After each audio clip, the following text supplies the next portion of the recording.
Greetings, MacNNers! Once again, here we are, you and I, and episode 52 of the MacNN Podcast.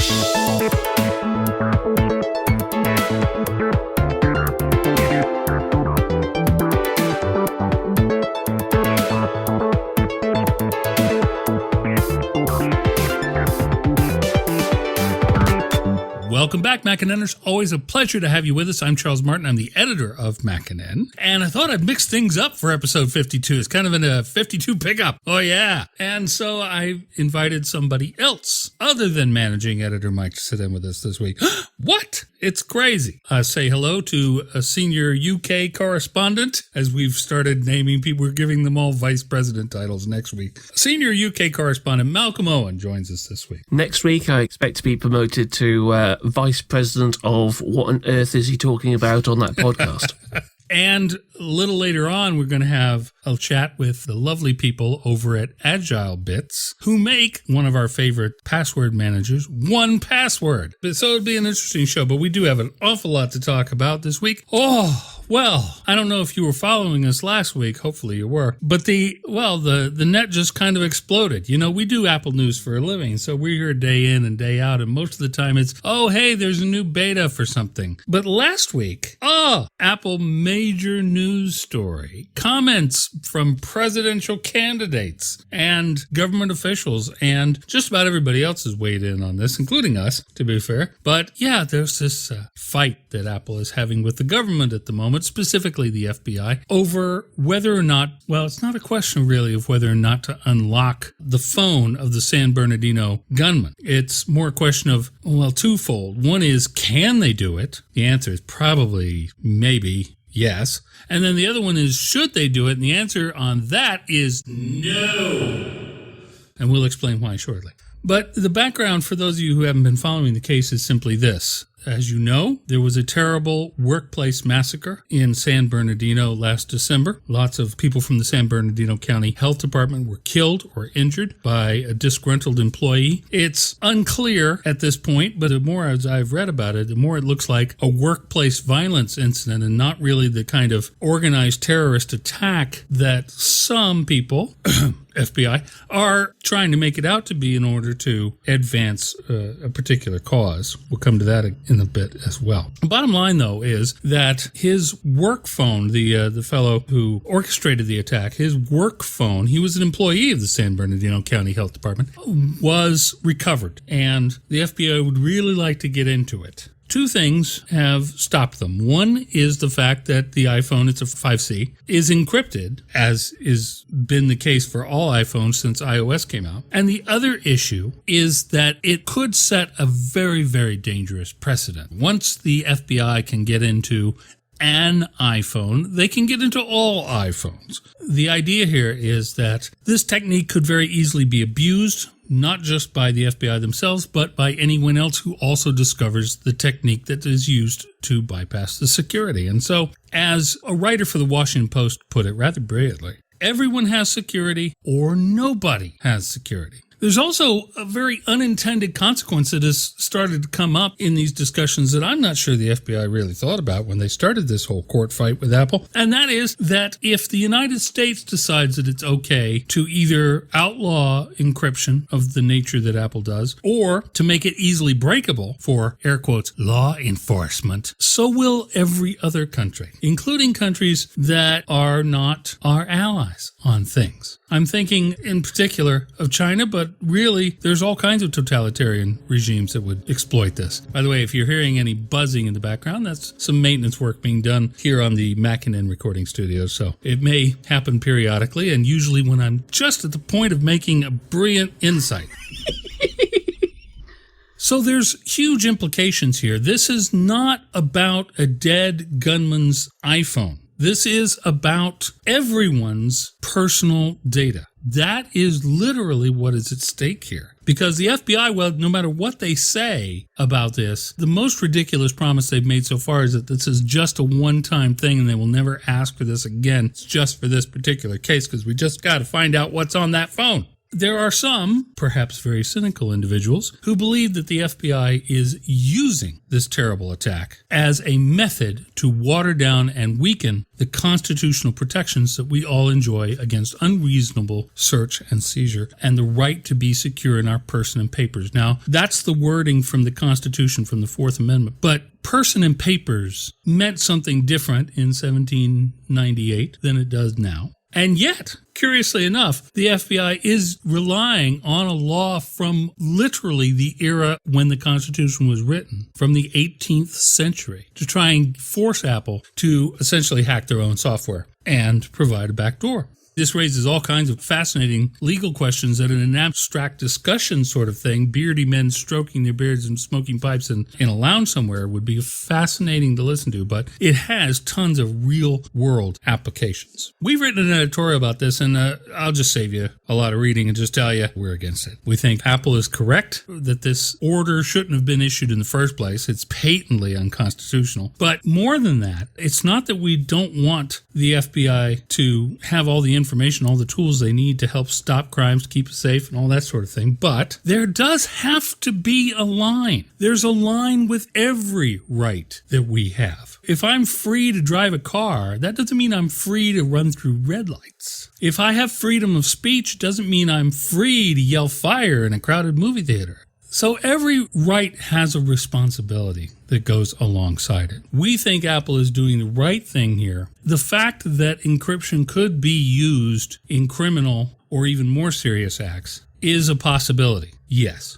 But it's a small price to pay for everyone having security, at least in our view. Other people disagree. This is what's great about a democracy. A lot of people get very tired of the constant arguing, but the arguing is how we hash out, or how at least we used to hash out, what the good ideas were, what the really workable ideas were. So it's a good discussion to have, and I'm glad we're having it. We're kind of disappointed, at least I don't want to speak on behalf of the entire staff, but managing editor Mike and I are a little disappointed that the silence from most tech companies has been fairly deafening on this point, and there's only two reasons why this could be. One is that they just don't want to get in trouble with the government. They're afraid of the government or afraid of endangering any contracts that they have with the government. And the other possibility is they're already allowing the sort of thing that Apple is not, to put it that way. We don't like to think along those lines, and we have heard some encouraging words towards the end of the week. Last week, we heard encouraging words from Twitter and Facebook and all kinds of odd corners, like billionaire Mark Cuban had some, quite frankly, brilliant things to say on this topic. Let me quote something that he said that really struck me. Every tool that protects our privacy and liberties against oppression, tyranny, madmen, and worse can often be used to take those very precious rights from us. This is Mark Cuban speaking. But like we protect our Second Amendment right, we must not let some of the negatives stand in the way of the positives. We must stand up for our rights to free speech and liberty. He's smart. I haven't agreed with everything he's ever said, but on this case, I am right with him. So this is a complicated topic, but the bottom line here is that Apple has drawn a line in the sand, and they are going to fight the judge's order. I suspect they'll be quite successful in doing so, unless Congress decides to circumvent this. This is why it's important to stay engaged with politics no matter how stupid it gets, frankly, because if you don't, they'll slip in stuff like this. You got to watch out for that.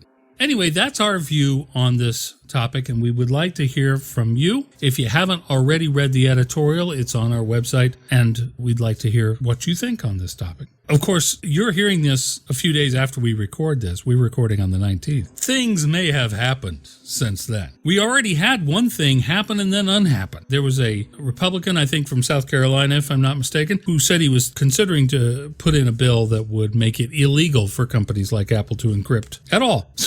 And then I guess somebody talked to him, and he withdrew the idea. But, emotions run kind of high, especially right after a horrific attack of this nature. And like Tim Cook, who wrote a very eloquent 1,100-word letter defending the reasons why they're challenging this order and why it's so wrongheaded in the first place, we don't want to sound in any way unsympathetic to the victims, to their families, and to all the people that were affected by this incident, which is sadly one of many, many such massacres that happen every year. We do want to say, though, that this particular case is an extremely odd one for the FBI to be going full throttle on. the gunman, Mr. Farouk and his wife, are both dead. The FBI has already collected an enormous amount of information about them through legal means, through other means, phone records, and the content of social media postings, and, well, a great deal more, some of which was supplied to them by Apple. When and who they emailed, when and who they got called or called by or called out. The phone record, the phone company was involved, social media was involved. So there's a great deal of information already known, and the FBI has already said this is not part of a larger cell, it's not part of a conspiracy, there's no evidence that they communicated with other groups. In fact, as we look into it, it looks more like possibly religiously motivated, but nevertheless workplace violence rather than what we would traditionally think of as organized terrorism. So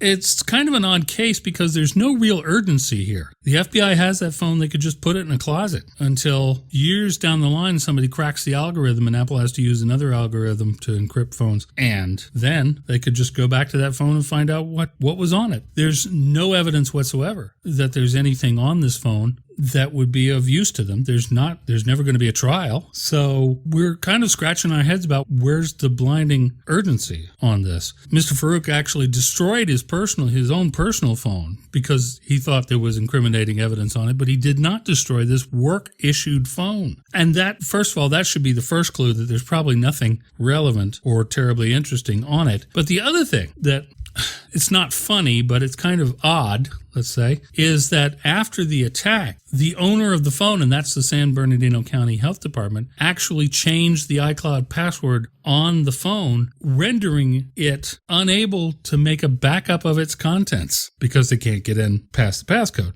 In essence, San Bernardino County Health Department has crippled the FBI's ability to actually find out what might have been on that phone. As I say, chances are incredibly high that the answer to that question is nothing or not much. But now they can't even find out because a well-meaning somebody somewhere possibly changed the iCloud password, and Mr. Farouk had not backed up that iPhone in quite some time. If Mike were here, he would be saying the San Bernardino County should have been handling backups and controlling the phone in a way that would have helped law enforcement, but they did not. So anyway, I hope, ultimately we'll get a judge with a little clearer view of the Fourth Amendment of the Constitution and a little clearer view to look past the immediate visceral reaction of a terrible attack like this and go, let's look at the longer term questions about whether or not this is wise. In this particular case, I can't see the wisdom or the urgency of trying to get this information. And so ultimately, I hope I'm not alone in that. There's been a few people who have expressed similar sentiments, but none of them, sadly, are in the right positions. So we can only hope that eventually this case turns to a judge who's got his head screwed on straight and can see the longer view. It may go all the way to the Supreme Court, and of course that is an interesting question in and of itself because the Supreme Court is in a bit of turmoil on its own. The death of the late Justice Scalia has left a vacancy, and by the time you hear this, perhaps the president will have nominated somebody else, but it will be a while before there's a ninth judge sitting on the bench. And that ninth judge could fundamentally change the character of the court. Why? Why does one person get to change so much? Because a lot of the decisions being made by the current court are 5-4. And so, depending on that fifth person, he's kind of the linchpin of the whole, he or she is kind of the linchpin of the whole thing. It can take a split decision and turn it into a decision. Could be absolutely vital. Another thing to think about as America heads into, it really starts to get into its election year. I am so glad I didn't have to contribute to that. It's a tricky situation. The main thing here, I think, is I don't particularly want to get political. I don't like any sort of influencing people to go one side or another. I would rather people actually vote and take an interest and make their own decisions. And considering what could potentially happen if Apple has to help the FBI by making a tool or getting some process done that allows them to gain access to this data on the phone, I think, considering it is an election year, people are going to have to think carefully about whether they want this to really happen. Do they particularly want the government to have access? Do they seriously? Because it's not just going to be a case of if they have the tool, they're going to just use it once. Mm-hmm. You must be open to the possibility that like a child who goes to the kitchen and says, "Can I have a cookie, Mum? I only want one cookie. It's only once. It's a one-time thing. Only one cookie." And you know full well that child's going to come back and will nag again until you eventually have to give the jar and go into counselling. Well put. The problem here is you really got to seriously consider whether that jar is going to be handed over to the child FBI agent to run amok and have a bellyache eating everyone else's data from their phone. Yes. Do you want the FBI to have, or any government agency, because it's not going to be limited to the FBI if it does happen that way, quite frankly. No.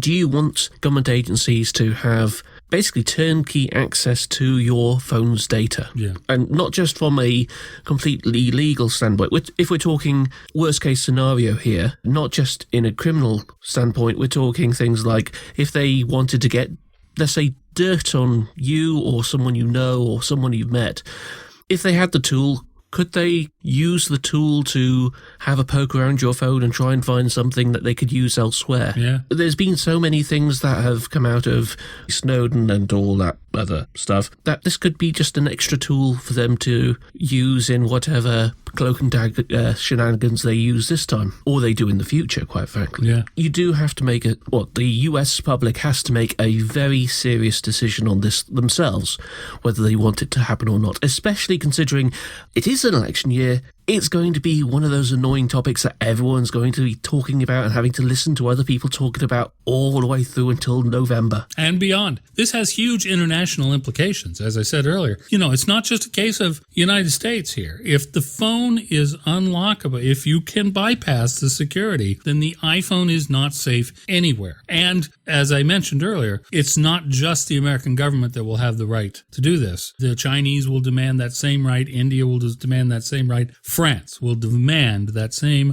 right. So it's spying not just on its own citizens, but on everyone else. As I say, you either have security or you have no security. So this is a much bigger decision and a much broader issue than just should Apple be made to help the FBI get into this phone. Apple's already done what they say they can do without having to hack into their own software. But once they've done that, then everyone else who has an interest in trying to crack Apple software, and there's quite a few of them, will be working on that same problem. The fact that they haven't, this is the reason why the Chinese do not demand access to our phones, is because they know that nobody has access to them. So that's what's been holding that back. Countries like China, who have a vested interest in investigating things, will have legal standing to look into our phones, as will everybody else, if we say that it's okay. So it's a lot to think about, I know, and particularly when emotions are running high like this. But it does deal with some very big, very serious questions. And so give it some thought, read the editorial, see what you think. And we are going to move on. And now we turn to our special guest, Aleen Simms from Agilebits. Agilebits. See, I'm mispronouncing everything today. Argyle. You all wear sweaters. It's Argyle Bits. We do, with a special print. It's true. It's Agilebits. And they make a product called 1Password, which I not only am familiar with as editor of MacNN, I also use it all the time, every day. And the reason for that is because I have to have strong passwords. Just imagine if somebody could get into the editor of MacNN's personal account. The secrets and technology wizardry that you would learn. I've sort of invited people to try, haven't I? You kind of have. I hope your master password is strong. Oh, it is. It's very strong. Let's talk for a minute, Aleen, about why people need a password manager these days. I am one of these people. I got by for years on a standard password that I used every place. Oh, no. I did, but that was quite a few years ago. And once my debit card got stolen a couple of times, and I realized that my PIN number was also the code that I used on a lot of websites, I thought, this is probably not smart. Yeah. Why do people need some sort of password manager? Well, there are a couple of really good reasons I can think of off the top of my head. Let me just preface all of this by saying I've worked at Agilebits for about 2 years, and I've been a 1Password user for about 4 years. And it was kind of like my husband drug me into password management. Mm-hmm. Like I was a very reluctant adopter. And then I became obviously very passionate about the need for them. So like everything I say is kind of through that lens. So password managers, I too used the same password on every website, or I had what I thought was a really good formula for creating new passwords that were strong that I could remember. Yes. But that's actually not a very good idea. I learned in retrospect, your best defense against hacking is to have a strong, long, random password for every password you need. But I mean, I don't know about you, but I have hundreds of logins for accounts. Yeah. You know, I have banking and credit cards and student loans and mail and Amazon and, you know, just the list is nearly endless. And so I can't remember a long, strong, random password for every one of those sites. I found that my capacity was less than one in terms of remembering long, strong, random passwords. Yeah, I mean, it's extremely difficult. And so what 1Password enables you to do is to generate those random passwords, because people aren't ever truly random where we think we are, but we're really actually pretty predictable. And two, you don't have to remember them. So this is beneficial for a couple of reasons. One, it just frees up kind of that mental background noise. Yeah. It's like, what's that password? I must always remember this password in some way, shape, or form. And two, if you don't know your password, you can't give it to anybody and nobody can guess it. So it's really important, I think, to be secure. And then if that site is breached, say someone gets my Amazon password, they only have my Amazon password. I only need to change my password on Amazon.com. They can't guess or get into any of my other accounts because no two accounts have the same password. And that's really, really important if you pay attention to the news and how many breaches happen all the time. Yes, it's true. Now, Keychain, Apple's software, does now allow, and should have been doing this for some time, but it does these days. It'll suggest a password. It'll suggest a strong password if you let it. But there's still a need for a password manager beyond just Keychain, I think, although Keychain's pretty nice. Why is that? Well, one, you can customize your passwords a little bit more with 1Password, well, a lot more than you can with Keychain. Secondly, it's kind of accessible everywhere and it's accessible across platforms. So I know a lot of people who have maybe a Mac for work, but they have a Nexus phone and they can sync their passwords using Dropbox. Everything's encrypted, everything's safe, but they can sync across devices that way. Mm-hmm. And then thirdly, or PC. A lot of people use both platforms, yeah. Right. Yeah. Or they have a Windows computer and an iPhone or an iPad. And so, you know, being able to sync across platforms is really, really valuable and not something you can do with Keychain. And then thirdly, Keychain only works for passwords, whereas 1Password, I know it's a password manager, it's 1Password, but we actually can store a whole bunch of things. So if I were to open up 1Password right now, I'd see my passport information, my husband's passport information, our credit cards, our addresses for family members, so that like we can, with the browser extensions, in a couple of clicks of the mouse, have something shipped to family members without having to type in their address or remember it. Membership cards, wireless router information. We even have our bank accounts, and then we even have like secure notes. So if you just want a free form field to enter in text, you can do that. I know people who keep story ideas in secure notes. I know people who keep like a list of all of their, device serial numbers. I use secure notes to actually, from my Mac, attach contracts and documents so that I always have that kind of information handy. So 1Password is really more robust than Keychain is too. They both serve their purpose, but 1Password just kind of does it all at once. Yeah, I use secure notes to contain information that, like, for example, my ATM PIN numbers, because I have more than one bank account, and all that kind of stuff that my wife might need to get to if I can't for whatever reason. And speaking of that, we'll talk a little bit more about 1Password for families in a moment. I'm so excited. You guys have been busy. It's been a busy year, yeah. You're one of the few companies, there are a couple, but you're one of the few companies where I actually read the release notes when you update the product, not just because I want to find out what has changed, but also because they're written in a very entertaining style. Oh, thank you. I'd like to introduce you to the person who writes those. So that actually means a lot to me. Thank you. Well, and it's all those imaginative titles that you come up with. Thank you. The preschool edition for for example. We were so glad to release the preschool edition, let me tell you, which for those who don't know, enabled us to lower the age rating on it to 4+ from 17+. And because our built-in browser, we discovered, actually respects parental controls. So it is safe to get your kids on board with 1Password. And that was super important to us. Plus, you took out all that gun violence and murder. So we did. Yeah. That was quite the company meeting when we decided to do that, but it had to go. If you ever put that back in, you can call it the hockey edition. But it's just my suggestion. I'll make a note. So yes, I enjoy reading the update notes, and it's a very good way of telling people, because most times the updates are very dry but then you stop on this when you go the preschool edition and you actually read it and you learn what it is that's actually been changed. A very good way of putting it in. So that's very nice.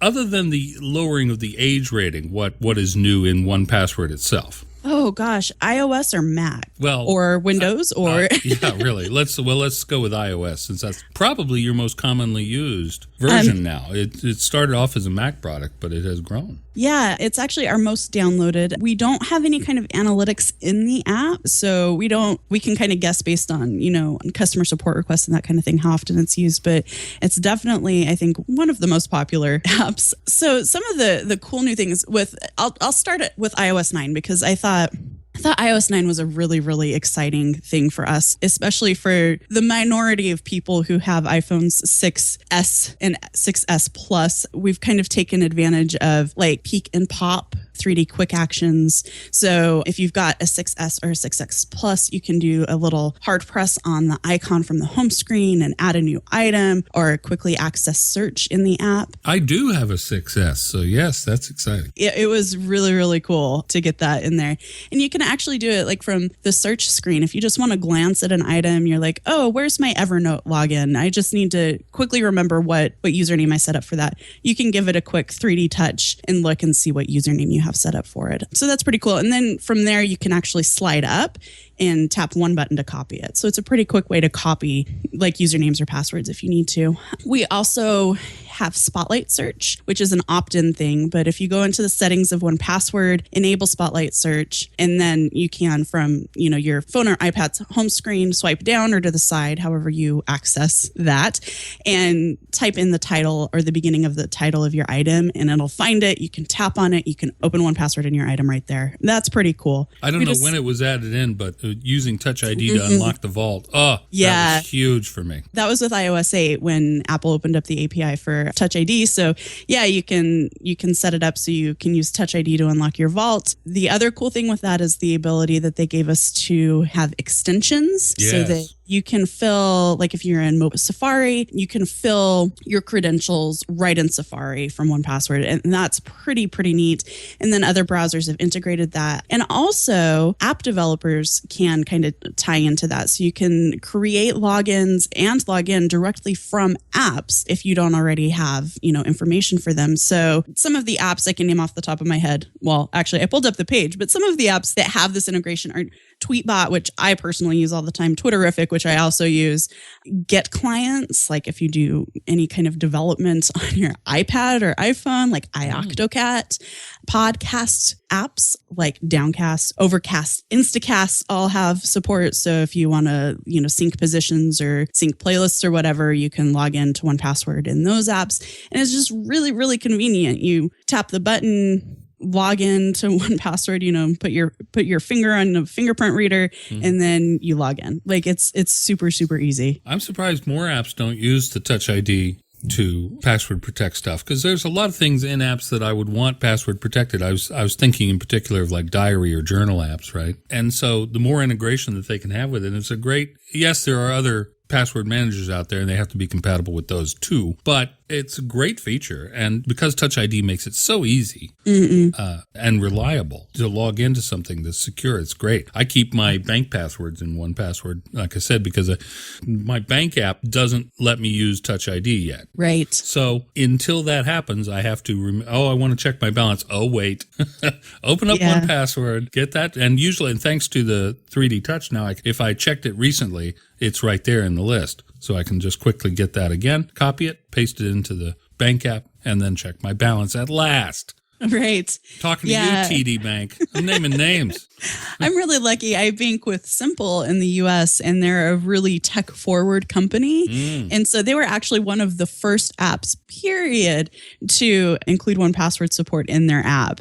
So I never have to do that copy and paste dance with them. It's, I mean, I'm not going to lie. It's really, really cool. Well, I look forward to every bank figuring this out. Come on, it's not that hard. And the technology's built right in. It really, Touch ID is just remarkably effective. Probably one of the greatest things Apple's come up with in quite a few years. That and Apple Pay. Man, I love Apple. I go broke regularly thanks to that. Because I just... Curse you, Apple. Well, not only do I love not having to fish around for my wallet, but also I love scaring the crap out of cashiers that have never seen it before. So, yeah, on my watch, people are like, why are you holding your watch up to the credit card reader? And it's like, because I'm paying. And I get some side eyes from people who don't know that's a thing. Yeah, exactly. So let's talk about two of the changes that you made recently that have sort of expanded 1Password out beyond its traditional boundaries, I think, a little bit.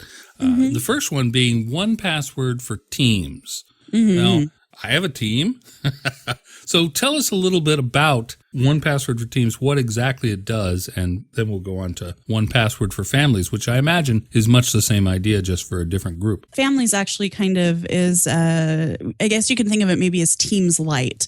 So I'll explain 1Password for Teams, and then, we'll talk about the differences between Teams and Families. So 1Password for Teams, something that we heard a lot was, I really, really love 1Password. I'm the only one in my company using it. We share passwords. How can we share passwords internally? And it's like, well, you need to set up, maybe Dropbox, or you could do Wi-Fi sync. And it was all kind of like fiddly. None of it worked out of the box. I mean, it worked out of the box, but there was setup that needed to be done. And so the wonderful powers that be at our company decided that was something maybe worth pursuing, that a lot of people want to be more secure, but they need a low barrier to entry for it. And, with some places they can't use Dropbox, or they, so there's security implications instituted by policy that people weren't able to do it. So we were like, all right, we need to help these people out, because they want to have strong passwords. They want to be able to share them. How do we do that? So 1Password for Teams was born, or at least incepted. And so they started working on this robust solution that allows teams to share passwords and other secure information quickly and securely. And it's really cool. It uses the clients that we already have. So 1Password for Mac, 1Password for iOS, 1Password for Android. Windows is coming. We have a Windows 10 beta, and then, we're kind of working on getting another version of Windows out for people on earlier versions, but it works with our existing stuff. And all you do is say, hey, I want to add you to my team. You email them an invite, and we kind of take care of all of the rest of it. So it's really neat. So it's essentially a shared vault. Yeah, and it's actually even more granular than that, because, the IT department wants to share passwords, but, the CS team doesn't necessarily need to have that. Or the executives in the company need to have some passwords to some special things, but the IT department doesn't need to know what those are. Right. I was just about to ask if, I can still keep my own passwords for my own sites away from the shared group. Yep, exactly. So as soon as it's set up, everybody has a personal vault, which is theirs for their personal stuff. And then there's an everyone vault, which has like everything. So I can tell you the way that we've started using it internally is, I've moved all of my logins for Agilebits over to my personal vault. And then I put like my home address, because we're a remote company. I put my home address in the everyone vault. So if people want to mail me treats and surprises, they can do that. Or know my birthday or that kind of thing. And then we also have a Toronto vault, because we do have an office in Toronto, and that has like the Wi-Fi password and what day, the garbage needs to go out, and what day a cleaner comes by the office, and like those kinds of details that don't necessarily get communicated, or that are hard to communicate, everyone has access to. So when we go up for a meeting or whatever, we've got that. We don't have to be like, hey, you work in the Toronto office. Can you give me the router password? Oh, right. I see. So that's pretty cool. And then we have, the iOS team has a vault that we share, and the Mac team has a vault that they share, and the Android team, This idea, obviously, I think, led to the development of 1Password for Families. This is a product I'm very interested in, because even though my family consists of 2 people, there is the possibility, and I've always been wondering about how I was going to handle this. There is the possibility that one of us would die or get injured. right? It's not something pleasant to think about, but it's one of those things that if I'm going to invest in strong passwords, then my wife will need to know them at some point, either because I can't get to them myself or because I'm not there to get to them myself. It's simple to give her the master one password to the vault, but beyond that, she needs to know exactly how I've organized things. And so tell us a little bit about 1Password for families and the other uses for it besides the horrible end of life scenario. Emergency, yeah. So 1Password for families. So 1Password for teams came out, and kind of internally we were like, yeah, we'll do families. We'll get to it eventually. And then we announced 1Password for teams, and everybody was like, I want this for my family. And we were like, oh, let's help these people out. So I got to tell you, I really am excited by 1Password for families. It's the same principle as 1Password for teams. You can have different vaults of information based on what people need to have and based on, circumstances. So like you're talking about, like maybe estate planning or emergency stuff could give access to your partner. And then they know, like, here are, the passwords for the accounts that need to get paid every month so I don't lose electricity if something happens. You could add a lawyer as even a guest or give them an account if you have the space for that, and just give them access to an estate planning vault. And you could have, all of your legal documents in there, whatever information they need to have. So it's really, really nice way to share information. We're getting a lot of questions from families about, like, how do we get this started? Because kids already have accounts, like email addresses and Facebook accounts and that kind of thing before they're 10. These didn't exist when I was 10, but like, how do we get that started? Or we just want to share a Netflix password and make sure that our friends have access to the Wi-Fi router. Like, how do we do that? And that's where, those different vaults come into play. So for example, my husband and I are a family of 2, but we've also got our parents.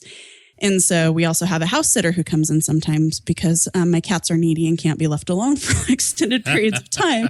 So it's like we have a Justin and Aleen vault, and that has like our passport information in it. It has our frequent flyer mile numbers, has, our known traveler numbers, has social security numbers, has, wills and all of those kinds of things that just he and I need to know. And then we have, one that we share with my mom, and then one that we share with his mom. And then we have one that we have for a house sitter who can, it's got the alarm code and the instructions for operating it. And how do you use the TV? I mean, gee, Aleen, you've got an Apple TV and a Fire TV stick and a PlayStation and a Wii U. And like, you have these things, I want to use them, but I have no idea how your remote works. So documents like that can even go in there so that it's easier for the people who are coming to take care of your little critters. So it's really flexible, and I'm hearing new uses every day. It's pretty neat. Yeah. Well, that's one of the things that I'm in the process of doing now, is setting up a what to do in case of emergency kind of thing. Because with only 2 of us, we have a good risk that one of us might need this one of these days. Yeah. So it can actually help with family preparedness. That's great too. Now, this is, as far as I know, I don't know how the Teams thing was priced, but this is the first time I think most people have come across a service from you guys that is not a one-time purchase. It's a subscription. Can you talk a little bit about that? Yeah. So the company line before was always, we don't have your information. We can't access your information. It's wherever you choose to put it. So it's in iCloud, it's in Dropbox, it's, you're syncing via Wi-Fi, it's on your devices, but we don't have that. That's not true with 1Password for Teams and 1Password Families. We store everything on our servers.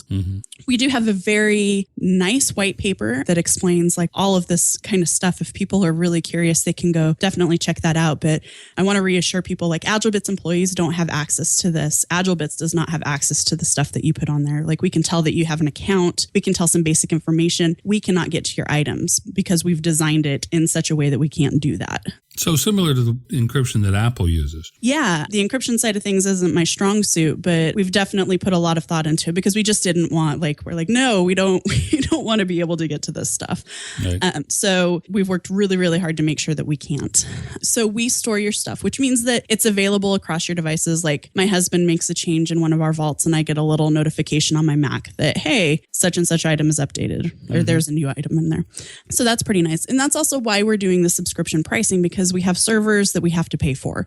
So it just makes more sense to do things that way. Family pricing is $5 for a family of 5. And we do Is that have per month? Yeah. per month. Yeah, $5 per family of 5 per month. And we're going to have some yearly rates too, so you'll get a bit of a discount if you want to do a year at a time. Mm-hmm. Whereas Teams is more flexible, so you pay per user, and those plans start at $5 per user per month. Mm-hmm. We haven't quite announced, the rest of the shape of that thing yet. We were really focusing on getting families to people as quickly as we could. So yeah, and there's even a special. So we're recording this kind of late February. There's a special if you sign up before spring has sprung on March 21st. You'll get up to 7 family members for that $5 a month price, plus some other little bonus things. And if you have 7 family members, well, you probably need this product pretty much. Yes. That's fair. Well, and one thing I should mention, if you're thinking about 1Password for Teams or 1Password for families, don't buy the client apps, because 1Password for the devices is included in the subscription cost. Oh, I see now. There you go. Yeah, so it's actually it's a really good deal, and that'll be, you don't need to pay for upgrades or updates or anything like that. That'll always be included in your subscription cost. Well, that leads me to one question, which is the name of another good product from Agilebits. One question. No, if you are already a 1Password user, the conventional, you have the desktop or the iOS or both, and you want to move to 1Password for families, is it simply a matter of sign up for the subscription and that's it? Yeah. Whoever in your family doesn't have 1Password yet gets it. Right. And setting it up, it's really cool the way that they've done it, especially on Mac. I can't speak for the Windows 10 side because I'm unfortunately all Apple all the time. What's unfortunate about that? Well, I can't speak as informedly as I would be able to otherwise, but there's actually like a little barcode, a QR code scanner that's built into it. So all you do in 1Password for Mac is you're like, I want to set up a Teams account. And then we give you this little QR code that you just drag this reader over the top of it, and it enters in your team name, your username, your account key. So all you have to do is enter in your master password, and it's pretty slick. Yeah. I gotta say. Yeah. I also like 1Password's available on the watch as well. It is. Yeah. Not every kind of item. For certain items that you want quick access to, like, I don't know, you're ordering pizza on the phone, maybe. Not that I ever do that. And you can just look at your watch and read the credit card number if your pizza place, which mine does not have like an online ordering system. I found it useful when I had to interact with people who just did not understand English at all. And so I could just pull it up on the watch and say, look. Nice. Right. Or I could have fished it out of my phone, but my phone is usually buried deep in my pocket. My wife's phone is usually buried deep in her purse. So having it on a watch is actually just quicker. Nice. Yeah, that's a use I hadn't thought of. Yeah. It's great not to have to worry about so many passwords, but if I could emphasize something to most listeners, it is simply this, is that the name of your deceased pet is no longer strong enough or even acceptable to most sites anymore. Right? You wouldn't believe the number of people who use the name of a deceased pet. Never their kids. Right. It's always the cat. The beloved cat. Yeah. Well, beloved cat or dog. Yeah. But the bottom line here is that sites are starting to require, they're starting to demand complex passwords. You can try handling this yourself, but I warn you, your brain space is going to get filled up pretty quick on that. And so eventually you just have to get a password manager of some kind or another. It seems to me like the logical choice is to look at one that has features across all your devices, as simple as that. And even better, if it can anticipate that day that you eventually get a PC in the house for some reason, or if you move to another platform, that it's already there. That's another reason to have it. What happens, Aleen, if you've forgotten the master password, though? Well, it kind of depends upon your scenario. With 1Password for Teams and 1Password Families, it's easy. You just contact the owner or administrator of your account and say, hey, I've forgotten my password, and they can initiate a reset for you, which is why I was kind enough to add my husband as a co-owner to our 1Password Families account, so that if I forget my password, I can be like, hey, please reset this for me. If you are a 1Password like standalone client user, there's really nothing we can do, which is one of the worst things I have ever had to tell customers. I'm sorry, we can't get get to your data. And if you can't remember your password, neither can you. So it's really important to make sure that in that case, that your master password is something that you won't forget. And we even advocate writing your master password down and keeping it somewhere safe in that case. But yeah, if you're a Teams or family member, you just say, hey, oops, and they can reset that for you. Okay. All right. Well, good. It's good to know that there's a way to get back in. Sensibly, I've set my master password to be that one I used to use for everything. And now that is the only place it is. Yeah, as long as that wasn't breached anywhere else. No, yeah. This was all years. I have to add that caveat. This was all years ago before all that started. All that started, yeah. But yeah, I can remember back when 4 digits was all you needed to go anywhere, and now that is not acceptable. There are even some sites that routinely make you change your password every year or so. Yeah. Apple employees have to do this every 6 months.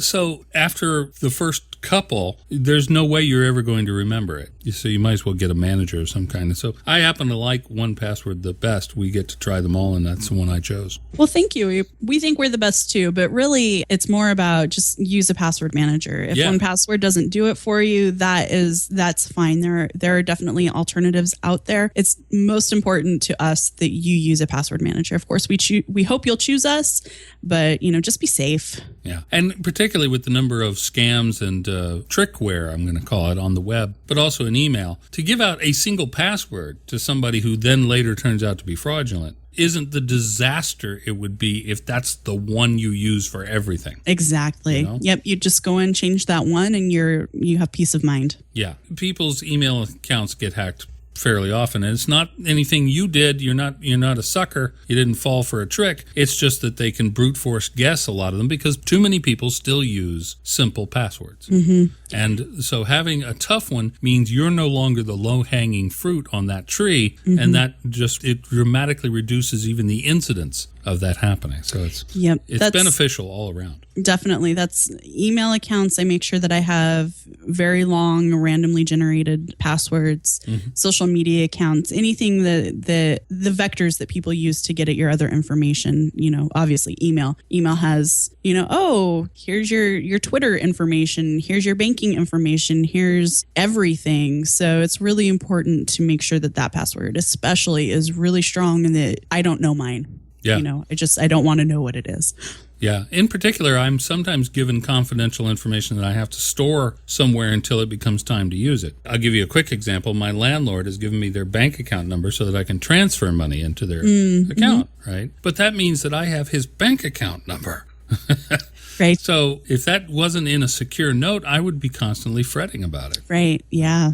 Thank you so much for joining us. It's been great to learn a little bit more about 1Password and some of the other things that it does, but also to really hammer home, and I hate it to be so repetitive, about the need for something like this in your life, because it's just gotten to the point now that if you are a citizen of the web, you're going to have a passport that is secure. Yep. The password manager can be that sort of way to go. And it definitely helps. I find it especially delightful when I land on, say, a travel site or something like that, and I'm on the browser on my desktop, and I'm like, I have no idea what the password for this particular travel site is. I haven't been here in a year or so. And then I just look up to my menu bar, and there's the little key lock from 1Password. Smiling at you. Yeah. And I just click on that, and it actually can see what site I'm on, and so here's your login. Would you like me to fill it out for you?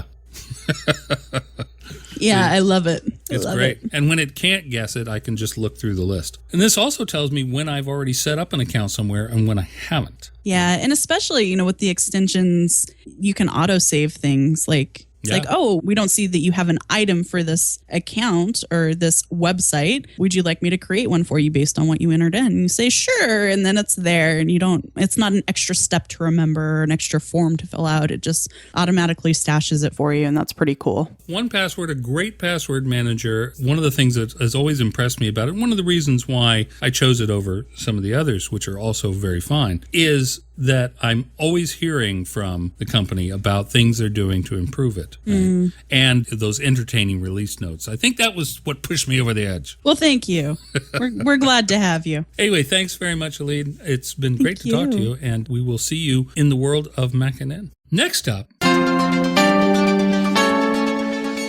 Apple fixes things. You know, not too long ago, Craig Federighi and Eddie Q were on another podcast. The nerve of those people. Not coming on the MacNN podcast, but going to some other podcast to talk about Apple's software quality. Our colleague Sanjiv has written a very interesting article that asks a fascinating question, which is this: is Apple really experiencing a decline in the quality of their software, or has it always had little glitches and issues and bugs and problems, but it wasn't 60 zillion people using it, so it seemed like it was a smaller deal?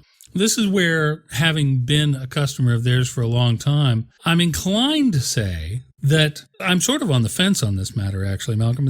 I do think the quality has gone down a bit, but not a huge amount, just a bit. And the reason for that, I would put squarely on the mandate to introduce major updates to both OS X and iOS, and now watchOS and tvOS every year. This puts things on a deadline, which means that whether they're quite completely baked or not, they come out at a certain time. It used to be, back in the olden days, it used to be that system updates came out every 2 or 3 years. Major system updates came out between 18 months and 3 years. On the Windows side, it was sometimes even quite a bit longer. And presumably, what those engineers were doing during that time was testing things and trying to make sure they worked the best they can. As someone who went through the beta program, particularly just most recently on El Capitan, and I am beta testing iOS 9.3 right now, I see the bugs. I see flaws. I see problems. But they do, one by one, in order of some sort of priority, get fixed. I've written previously about some that I've experienced that eventually got solved. There's a couple of little things that are still not quite all there, and they'll get solved most likely the day before the next one comes out. Then we get to start that whole process again. But you know what? It has been going on this way since at least System 3 back in the 80s. There is no copy of the Mac operating system that ever shipped bug-free, first version, last version, whatever. It's never happened. As the software has matured, as people want the software to do more and more, I think there is possibly a greater propensity for bugs, not showstoppers, but things that the public might notice, like, hey, mail doesn't always fetch my mail immediately the way it does sometimes. So there's a greater possibility of, let's say, inconsistency. This is looking at Sanjiv's list. That's mostly what he's talking about, is that things work, but they work somewhat inconsistently. I think that has increased. I think he has a point. But I'm a little unclear on what exactly to do about it. You know, you can just keep hiring an infinite number of engineers to keep squashing bugs. But at some point, you have to, because this is a competitive business, you still have to introduce new features anyway. So I think Apple's really kind of between a rock and a hard place. The Mac veterans, of course, would like us to focus more on fixing bugs and making as close as you can get to a perfect operating system before bringing out another one. I certainly wouldn't mind seeing Apple stretch between major OS releases, particularly on the Mac. But, you know, let's face it, iOS is just as important, if not more so. And come out with them every 18 months to 2 years. That would be all right with me. But they risk losing a competitive edge, and they do, particularly with the mobile devices, have a huge competitor who doesn't sit still either and who continually tries to improve the product as well. So they're kind of in a Cold War, I guess we'll call it. Malcolm, you've been working with the Mac for the last year or so. Have you run across any bugs that you considered anything more than incredibly minor? And if so, have they gotten better over time, or do you think it's getting worse? I'd have to say, not really. I've got one extremely minor bug that's annoying the proverbial out of me every time I see it, and it occurs maybe about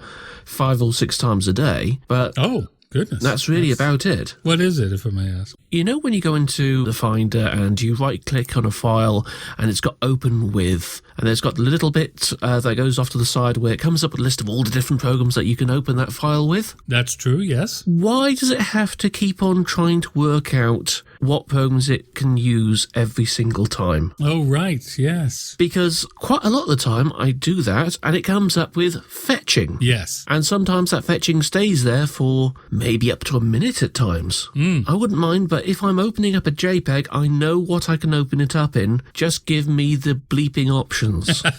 Well, I understand from a programmer's perspective, I understand why it does that. It's because you may have added programs that now also qualify, and so it has to recompile the list. But it shouldn't have to recompile the entire list every time you reopen. I agree. Usually the workaround that I've found for that is if fetching just stays there, just hangs there for more than 5 or 6 seconds, I just stop and then try it again, and that very often pulls the list up more or less instantly. But yeah. But it's something that shouldn't be happening. Shouldn't be happening. At least it shouldn't be happening at frequency and with...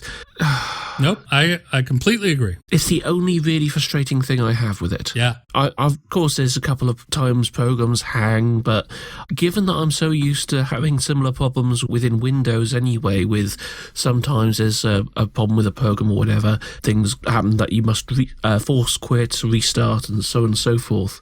It's a problem, but at the same time, it's a problem felt in different ways to how you'd expect on Windows, I'd say. Yeah. As horrible as it sounds that I'm going to have to be promoting Windows here, the latest operating systems have been far less error-prone and buggy compared to previous releases, and they have been accelerating the release schedule quite a bit, and they do an awful lot of service packs. So, yeah. And even then, if you look at Windows, there's still problems and issues that come up all the time. Software that's being created for it, the same sort of problem. Anything that you're going to be giving out to a load of people en masse, and that you're going to be adding features to, you're almost certainly going to be having some issue elsewhere where the new thing that you've added or the thing you fixed will cause an issue elsewhere. Yeah. It's like trying to do a jigsaw puzzle on a table made of marbles while on a plane going through turbulence.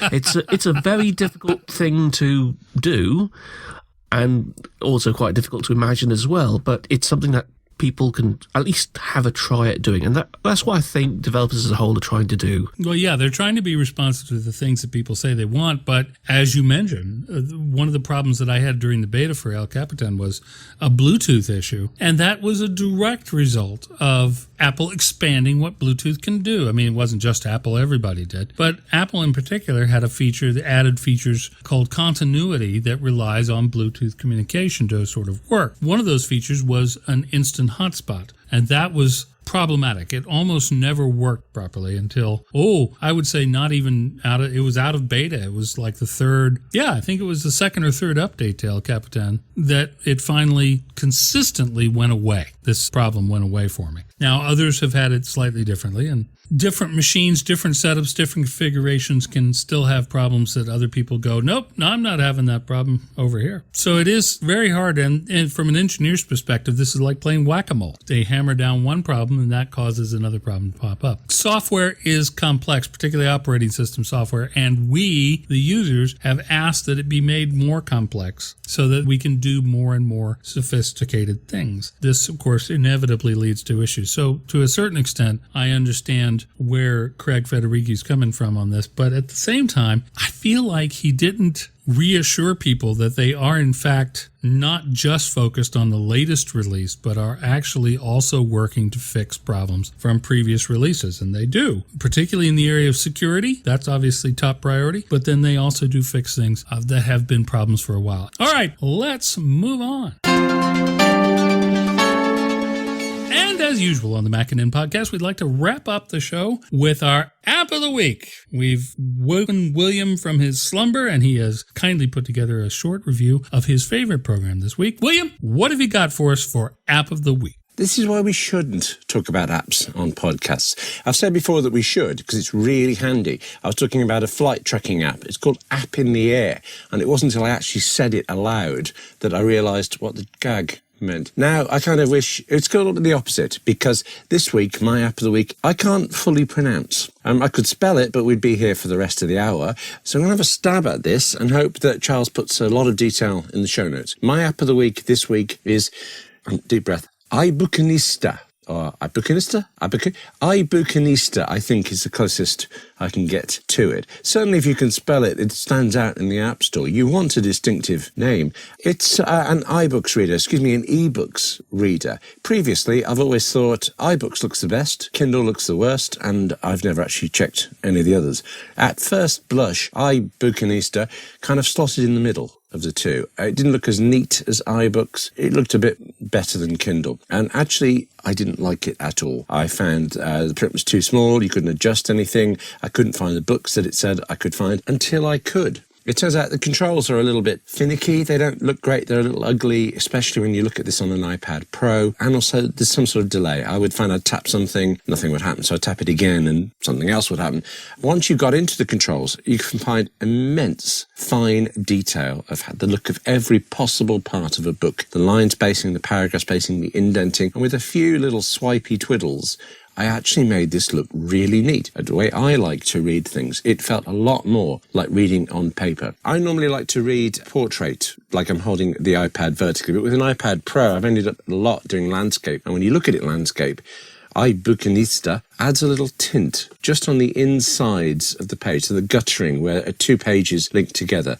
And it's exactly like you're used to with paperbacks. I never realised I was used to it with paperbacks, and now I am with this. It's just enough there to feel nice. It's not enough there to get in the way of your reading. And that's probably a description of the whole app, really. Once you get it set up, once you get used to how to find books for it. There isn't an associated bookstore. There is only links to public domain and free titles, but there are a lot of those, and I stocked up with a pile of them that I'm having a very good time reading now. iBookanista 3.5.1 is out for iOS. There's also a Mac version, which I haven't looked at, but I'm severely tempted to. And, I'm in the middle of Pride and Prejudice again. Well, that about wraps it up for episode 52 of the MacNN podcast. We are delighted that you could join us. If you haven't already, please tell your friends about the MacNN podcast. We're a little bit proud of it, I suppose. And as always, we're still looking for feedback from you about our site redesign. It's kind of a big deal, and we think it's getting better and better each day. It looks fantastic on mobile, and it is still the same information-dense website for your Mac that it has always been. We've just moved around the furniture a little bit, mostly. Anywhere you think we can improve, we're always listening on that front. Except for replacing the host of the MacNN podcast. That, I'm afraid, is off the table. In the meantime, I'm Charles Martin. I'm the editor of MacNN. Joining me this week was Malcolm Owen in Wales. Insert end titles here. And from the entire staff, we'd like to say thank you for tuning in. Goodbye, everybody. Goodbye. Goodbye.